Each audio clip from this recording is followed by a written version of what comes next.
What's up, guys? Welcome back. Long time no video. So, some updates to the tank, some good changes, some not great changes. I'll kind of walk you through everything. Generally speaking, this tank has been doing really well.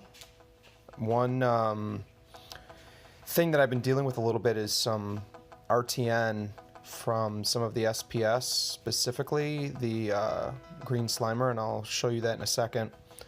I think what I'm dealing with is some estuarine starfish that are eating the acropora, but I could be wrong. I'm not sure what it could be causing it otherwise. So I'll kind of give you a quick rundown of the tank. Generally speaking, the Montes and most of the SPS are growing really well. You can see this purple Monte cap has grown a ton. It was a tiny little frag a couple months ago. The blue Millie in the back corner there is doing pretty well.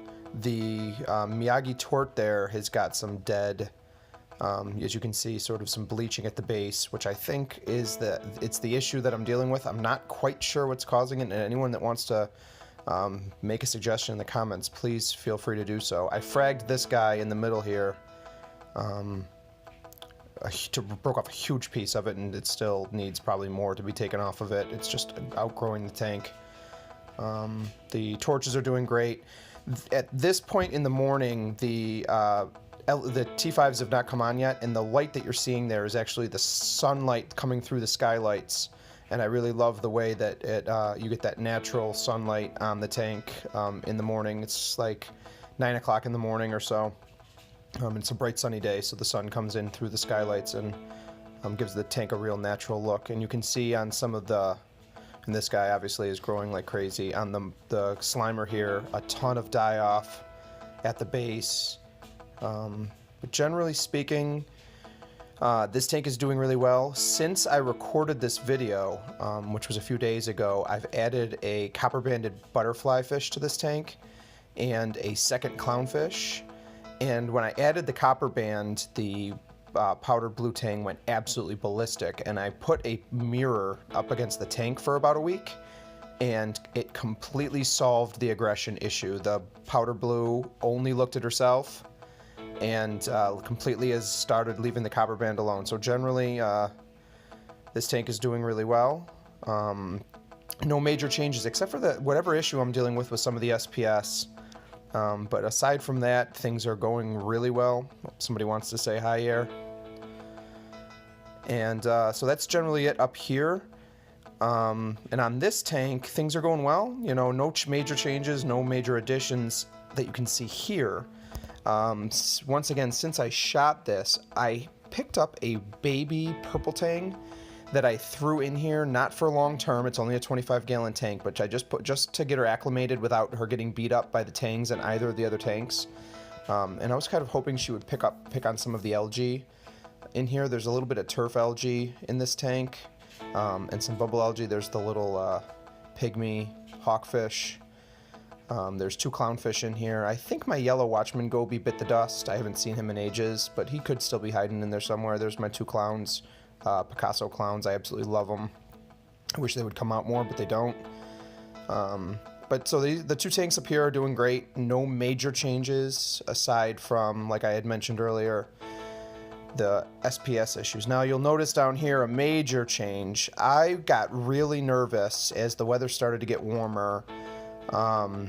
I got really nervous about the humidity in the basement, and I was watching Alex G's aquarium on YouTube, and I know he's got a huge basement system sort of similar to this, and he had taken a lot of precautionary steps to deal with humidity in his basement, and I got thinking, the plan is to eventually finish this part of the basement and to have this whole room sectioned off, but until then, all of that humidity from this tank, and I was topping off like 4 or 5 gallons a day, so 4 or 5 gallons of water is evaporating. So I built a room out of plastic sheeting and completely sealed off this room, and I just used a lot of duct tape and staples and built a ceiling and walls and added a second exhaust fan, and both of them are coming on and off every 2 hours just to try and keep the humidity down in here. It has done a couple of things. Number one, it has reduced the humidity in the general basement. The basement humidity is staying, at 40% or so. This room specifically, I have a humidistat in here, is sitting at like 70-75% humidity. But it's also helping maintain the temperature much better. So I'm curious in the winter how much having this room sectioned off is going to change. I was using a ton of energy to keep the heat up throughout the winter. So this is going to be interesting. But aside from that and the ton of duct tape and plastic that I went through, it was not too bad of a job. I tried to seal off everything as best I could. It was a little bit of a pain getting in and around a lot of these pipes and whatnot. But it certainly is, whatever I did is better than what was here before, which was nothing. It was just a lot of humidity escaping into the basement. So it's had some really good effects on that, and I'm hoping long term to keep the house safer. And I'll just give you guys a quick peek up here.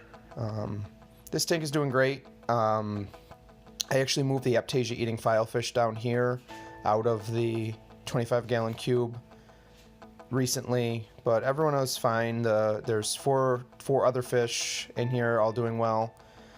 Haven't added a lot to this tank yet, and I plan on doing so slowly. But generally, the tank is doing well. Basement's doing well. It's relatively maintenance free. I'm changing 20 gallons of water every week. I use 2-part. I use Bulk Reef Supply 2-part for alkalinity and calcium demands. And I'm still running both skimmers. I bought the second skimmer, as you saw it a second ago, the Beckett skimmer. It's a Precision Marine Bullet XL1. And I still am running my other skimmer as well, and just kind of running both of them. So generally speaking, all is going well. And I'll just give you guys a nice view sort of this tank down here. It's just really nice to look at. I work out down in the basement, and so I'm able to, just kind of watch this tank while I'm working out in the morning. And I'll try and be a little more frequent with the videos in the next couple of months. I want to shoot one of my solar panels and show you how that has affected our energy use for the house. And I was waiting till the month of May till I get my bill so I can do that. So I'll do that soon and get that up. And then any other videos you guys are interested in, by all means, feel free to comment, and I can do some more specific videos. But that's an update on the tank for now, so thanks.